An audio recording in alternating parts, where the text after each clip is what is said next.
สวัสดีค่ะพี่น้องลูกสาวละแต่งเครื่องคุณแม่นาวสันจับหยอกอยู่เดือน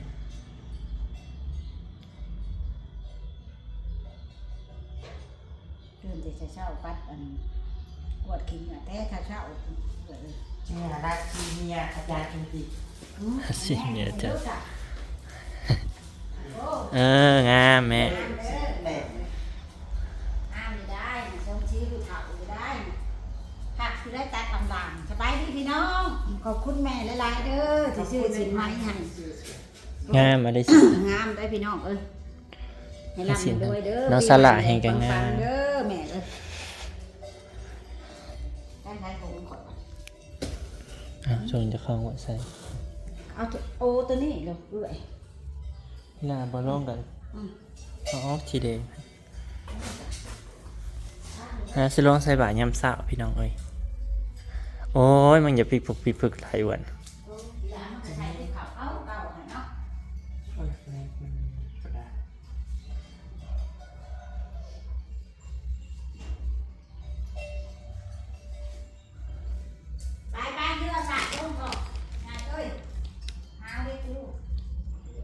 ยังเน็บอยู่ยังมาแล้วค่ะ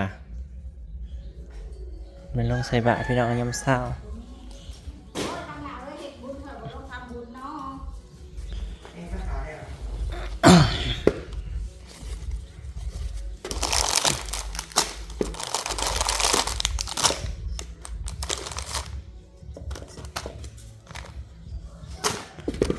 ลงไปใส่เบิร์ดจริงยังไม่พอบาทเราไปจำแหน่งอะแม่ พี่นะงงไหมมันคือกระดูก ไม่ใช่อะไร นี่แหละ โอ้ย บอกไปนี่ ไปหาตู้มาฝากแพทย์เตรียม อันนี้เอาคันนะเจ้ามันก็ชง ชอบมาสาดคือมึงคือเอามึง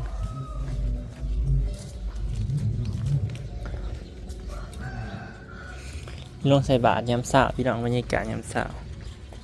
เอาสาดก่อนนะว่า อ๋ออีวันไปเอาสาดนะ แย่งตาม ที่ยื้อเอานะยื้อเอาในชนเอาไว้อัดประตู ฮัดในประตูนะลูกม้าออกมาเลยบ่ลืมจับลูก นาสาดย้อยลงมานั่น ขาย่อยก็นึ่งถึงง้อได้อยู่แล้วได้ถึง หาเบิ่งเอารถจะได้ถือกิงว่าหรือเปล่ามันถือกิงว่าแบบว่านั่นนะทางตะวันออกนะเมื่อคืนนี้มันตกไปถือกิงว่า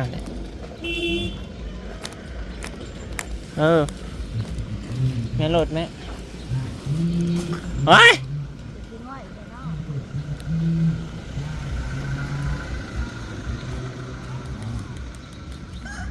น้ำผัดโต๊ะเมื่อวานเลยถือกิงว่างัวขี่ใส่ เอาไปเลยดอกไม้มันบกพร่องดอกไม้ได้ดอกไม้เจ้านะ ปลูกตั้งแต่สิได้จะใหญ่จะถ่วมน้ำบ้านในนี้ก็ได้ดอกพูดนี่เป็นหัวแทนนี่ก็เงียบกระดอกไปแล้วต้นนั้นยังเป็นดอกอยู่เนาะต้นนี้นั่นคือว่าอยู่ลงใช่ไหม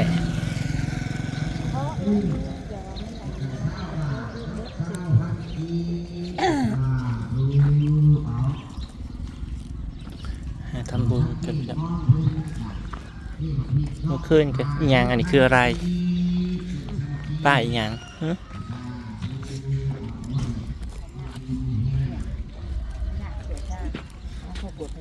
จักคติทางนั้นเนี่ยมันคือในเสียงดังระงมพูนเพื่อนนอกก็มีนี่ทางนี้ก็มีนี่ เพื่อนบักหมอดแต่ก็ไม่ อะไรกันตึงๆอยู่ฮะจะเงื่อนไปเพื่อนนั้นจะรู้บ่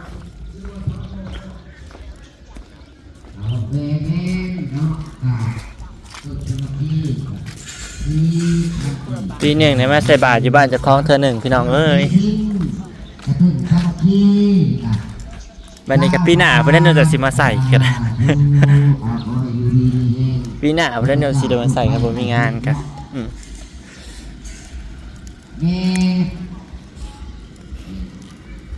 เมโมดเนาะ กับอาจารย์จันทร์พอ สาวพันกีสาธุเมเท่าเลียน่าดูนี่ก็สาวบาทก็สา พระธาตุองค์ใหญ่นะคะพระธาตุจารึกพี่น้ององค์ใหญ่มาก ลูกหลาน พระธาตุองค์ใหญ่คือพระธาตุเจ้าของเปิดผู้สร้างวาดสังศาลาพี่น้อง ของแม่เนาะก็สาวพันกีก็สา เพิ่นผู้สร้างวาดสังศาลาแหละพี่น้องแต่ว่าเพิ่นมรณภาพแล้วเนาะเพิ่นอยู่สหรัฐอเมริกาและเพิ่นมรณภาพอันนี้ก็เลยเฮ็ดพระธาตุหรือว่าเจดีย์จารึกไว้ ก็สาธุ เจดีย์จารึกไว้เนาะว่าเพิ่นได้เคยสร้างอยู่วัดเฮาเนาะก็เลยเฮ็ดเป็นบุญเป็นคุณแล้วก็เฮ็ดบุญหาพี่น้อง อะไร เอ้ย นะสิพันกีเราก็อยู่ดีมีแฮงแม่เท่าจ้างก็10,000กีแม่ตูนก็20,000กีแม่เท่าสันนี่ก็20 บาท มีหยังขึ้นมีหยังแม่ แม่ยายแตะเนาะก็4,000กีเนาะกับสาธุ อ๋อสิฮอดพุ่นหยังจกก็บ่ฮอดพุ่นก็ไปฮอดพุ่นหยังจกก็ได้ก็ขึ้น ขอให้อยู่ดีมีแฮง แดง สุขสุขคนเนาะก็จะจากโรคภัยไข้เจ็บให้มีแต่ความสุขความเจริญเด้อ เฮ้ยมาปุ๊บก็ใส่ปั๊บโหลด ผู้ว่าเขาเรียนดอกเอาเลยก่อน ใส่บาท ใส่กำลัง ก่อนนะพี่น้องในบ้านเฮา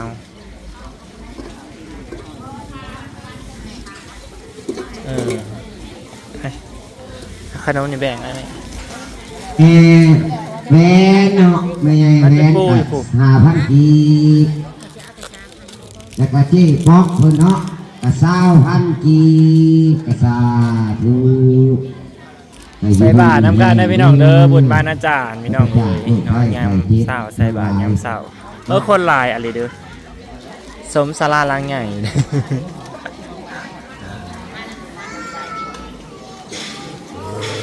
แม่ปุ้ยเนาะมาแต่ผู้แล้วกับโมตุสามัคคีกับ กองบน2 4 บาทเนาะ กองบน9กองเลยพี่น้องในบ้านเศร้าเอ้ยโคตรหลายเลย อ่านเด้อ นี่พี่น้องพอลุงอันนี้อายทะเมเด้อนี่อายทะเมอันนี้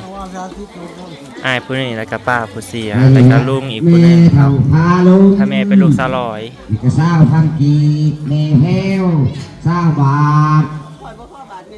นั่งจูมเจอเฮงนี่ก็20,000กี บาทจากหน่วย2 4 6 แม่ปีมก็10,000กี โอ้สิพออยู่วันนี้แต่ง แม่สุขีก็10,000กี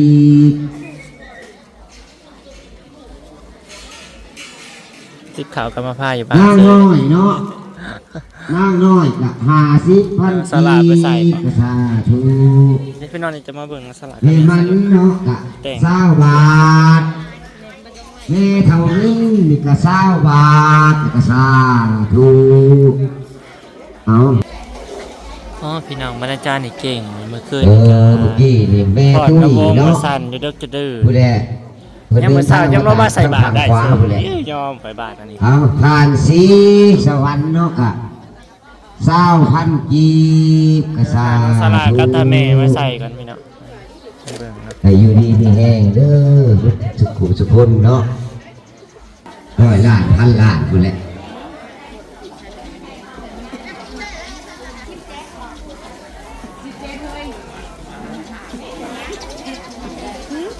ชาวงาม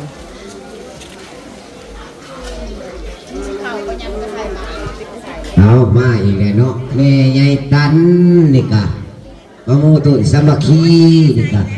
20 บาท ใส่บาทแล้วจากสีมา เอานะ โมต้น ตาม พี่น้องโมต้นสามัคคีเป็นต่อยอดเนาะ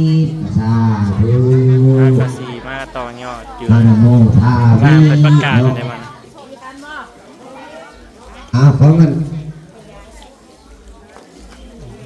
ลูกเนี่ยทำเองไปเจ็บหัวเข่า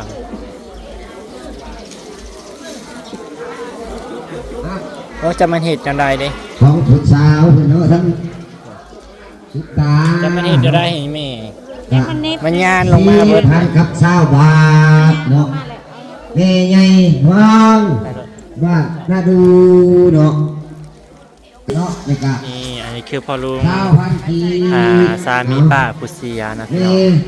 และที่นั่งเมื่อกี้อยู่ข้างแม่นะคืออีกป้าปู่ลุงพุทธิเขาแม่ 9,000กีบแม่เนื้อเนาะแม่เนื้อ เอา 10,000กีบสาธุเอาไอ้ที่ดีเฮง ใส่บาตรดำการเด้อพี่น้องทำบุญยามเช้าเนาะใส่บาตรญาติ แม่ น้ พริกเนาะ9,000กีบแม่แก้ว10,000กีบเนาะแม่ข้าวจุ้มนี่ก็20 บาทแล้วก็แม่เท่าพาดเนาะก็20,000กีบ ำขนมบ่พอถ้าบ่ได้ซื้อเพิ่ม แม่ ข เท่าน ม จ ซอ อง ย แพ็ค เนาะ ได้พี่น้องเลย 10,000กีบเนาะก็สาธุขอให้ดีมีแรงเด้อพระเจ้าลูกไข่ทิพย์ทั้งหลายเนาะ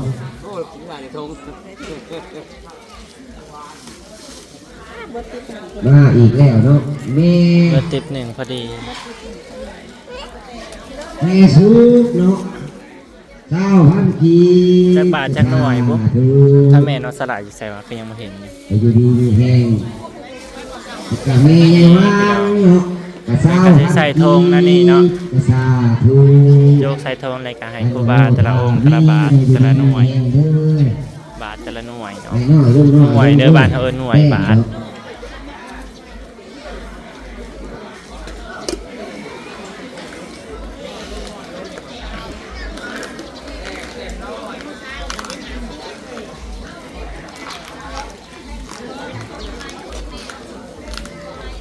โอ้ยไปนั่งเอาแพงผู้ใหญ่บ้านมาก คนหลายเลยเนาะใส่บาทนะมื้อนี้ แม่ซื้อก ระเบื้องสร้างมาแล้วบ่แม่นบ่กระเบื้องบ่ 20 บาท แต่เตรียมมุงบ่ เอาทานทานเนาะจะพอยังก็20 บาทสาธุขอบคุณเนาะอยู่ดีมีแรงเด้อเพิ่นสิอยู่สุขคนเนาะ ถ้าแม่ สุข ใส่ ก็ ก็ยั เว้าง หลายก็บ่เป็นพ่อได้สิทำนี่ละ ไปเรียกจับอะไรมา มาคือการหักบ่ค่อยได้ลงแต่เฮือน บ่ได้ ก็มาเลยบุญบ้านจะขอกับมาและคันว่างเนาะยกเว้นครับไปงานทั้งอื่นก็บ่ว่างแล้วก็บ่ได้มา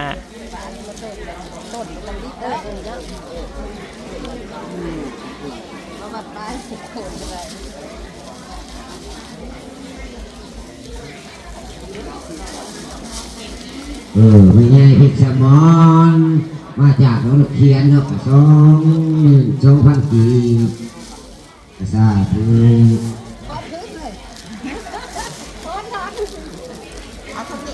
นางมินเนาะ20 บา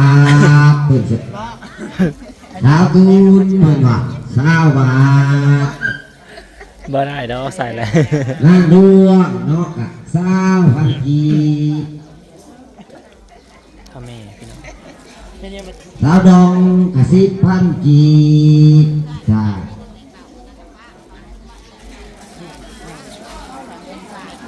ของนางไหมนี่10,000กีบแล้วก็นางจุกอีกก็20,000กีบนางก้อมนี่ก็20,000กี สิ บ ไปใส่บาตรสักก่อนได้พี่น้องมื้อนี้